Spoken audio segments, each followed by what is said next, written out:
कौन है? ये हुक्म के बंदे हैं। साहब वीवर ने काज़म जाट दी वीडियो देख लियो सी जेरे विच काज़म जाट नु पकड़न लई आ गए गोगी ते हुक्म दे बंदे तुस वीडियो वेखियो सी लेकिन ये काफ़ी विवाद है मन तो पता चलता पे 3-4 महीने तो ना मतलब कि लोग ड्रामा कर रहे हैं कोई ना प्रैंक नहीं हो रहा मतलब कि खुद एक्टिंग करें पे ते अवाम नु बेवकूफ़ बनाए हुए अवाम ना बे प्रैंक कर रहे हैं ते काफ़ी विवाद ऐसे ही होंगे जे नहीं मतलब कि आमदे तो वीडियो वेंदे इन्हां ते उन्होंने समझ नहीं इस गल दी लगदी ते इंशाल्लाह उन्हां लई मैं वीडियो बना रही इन्हां ऐसे एक दो दिन मैं गल्लां शेयर करने तो मान जैसे एक बिल्कुल ड्रामा हो रहा मतलब लोगों बेवकूफ़ बनाने की कोशिश कर रहे हैं क्योंकि विवाद आज जो है ना मैं कुछ थोड़ा थोड़ा आ रहे हैं क्योंकि 12-13 दिन हो चुके मैं वीडियो अपने ये हाई ना चैनल उस तो कोई नहीं अपलोड की वो वजह मैं थोड़ा थोड़ा आ रहे हैं तो खैर हौली हौली हौली हौली हौली जीरो तो इंशाल्लाह बनेंगे हीरो क्योंकि आराम आराम ना ऐसा ऐसा बंदा बोलने लग जाता कि है ना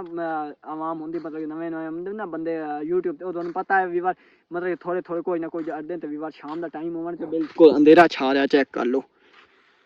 चेक कर लो मैं इतने खेता च आया वदम तो मैं आखिर दोस्तों अपडेट दे रही मतलब कि क्या इन्होंने प्रैंक हो रहा क्या झूठ चलता पाया क्या ड्रामा चलता पाया इंशाल्लाह विवाद ओ मैं तुहाडे नाल शेयर करता तो इथों अपना करते हैं व्लॉग स्टार्ट।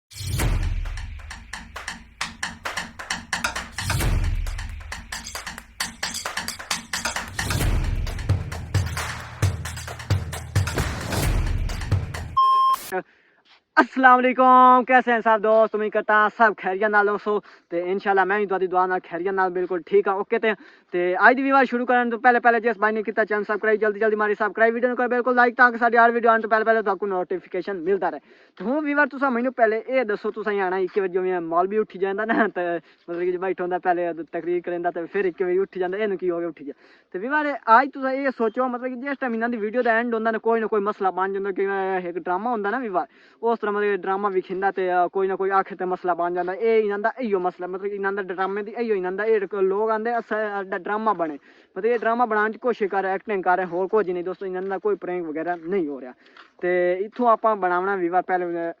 गन्ना 1-2 गल्लां शेयर कर दें फिर इत्थों बनावना गन्ना इंशाल्लाह तुम वीडियो दे चेक करें कि गन्ना इत्थे चेक कर लो इत्थे कमान ना हाथ विवाद लग्गा है तो इंशाल्लाह इत्थों गन्ना चेक करी सा तो विवाद इतना ताई तुम एक वीडियो इन्हें देख लो तुम वो पहले वीडियो का हिस्सा 1-2 में विखाई तो वो हिस्से चेक करो तो मान जैसे कि बिल्कुल एक लोग ड्रामा कर रहे होर कुछ नहीं विवाद तो जल्दी जल्दी ये वीडियो इन्हें चेक ध्यान बेटा आदल भाई वो पता नहीं कहाँ पर हैं रात उनके साथ मेरी बात हुई थी लेकिन अब वो पता नहीं कहाँ पर हैं यहाँ नेटवर्क साहब विवर ने वीडियो देख लियो सी जेड़ा उनका जट कह रहा मतलब कि काज़े मोरियन ध्यान काज़े मोरियन ना मेरी गलबात हुई है ते मतलब कि ना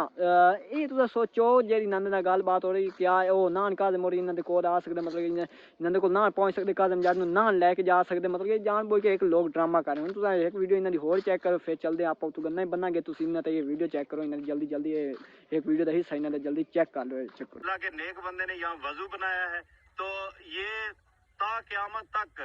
अब विवाद ने ये भी हूँ काज़म जट की वीडियो देख लियो सी तो वेखो जी मतलब कि जिस टाइम काज़म वीडियो बना रहा है ना वो पिछू मोटरसाइकिल नजर आ रहे हो तुस ये वेखियो सी तो तुस ये सोचो मतलब कि मोटरसाइकिल उस जगह तक आ गया क्योंकि ये लोग एक ड्रामा कर रहे हैं क्योंकि इन्होंने पता होंगे अज आप एक्टिंग करें जाना तो वजह से मोटरसाइकिल तो निकले नहीं तो इन्ना पैदल सफर करना है तो पिछे मोटरसाइकिल इन्हों का अपना ये लोग खुद एक ड्रामा कर रहे एक्टिंग कर रहे विवाद इतने दोनों में नाल मतलब गन्ना चेक करा देव तो गन्ना चेक करो मतलब कि अगू माह रमजान ही आ रहा